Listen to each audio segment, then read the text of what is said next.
We're also on top of another big story today. Charlotte-Mecklenburg police gave an update on the shooting that left 4 law enforcement officers dead and 4 others injured yesterday. Police Chief Johnny Jennings was joined by several other officials, including Governor Roy Cooper.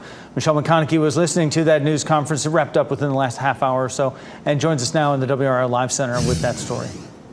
Yeah, we heard from Charlotte Police Chief Johnny Jennings earlier in this newscast, and you heard how emotional he was, saying that the last few days have been so tough. Families are hurting, but he also said that this is a scar on Charlotte, but they will get through it.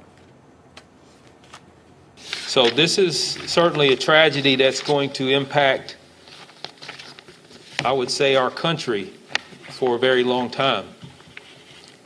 It's a scar on Charlotte, but a scar that won't heal.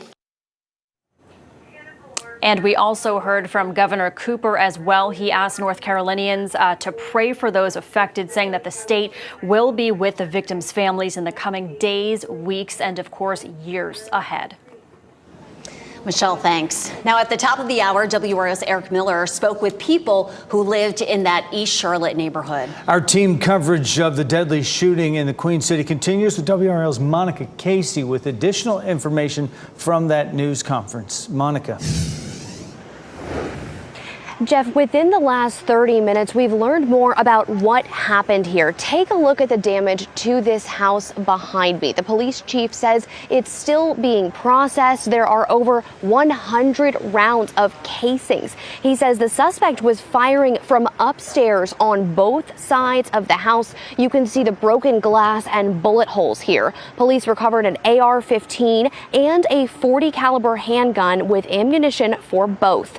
4 law enforcement officers lost their lives here yesterday. We are working to get a photo of Deputy Thomas Weeks. He was 48 years old and leaves behind a wife and 4 children. Pictured here on your screen on the left, CMPD officer Joshua Iyer was killed. He has a wife and a 3-year-old son. North Carolina Department of Correction officers Sam Pelosi and Alden Elliott were also killed yesterday. Pelosi leaves behind a wife and 2 children, and Elliott a wife and 1 child. We saw what I mentioned yesterday, officers going into the line of fire to save their brothers in blue who have gone down in the act of trying to keep our community safe.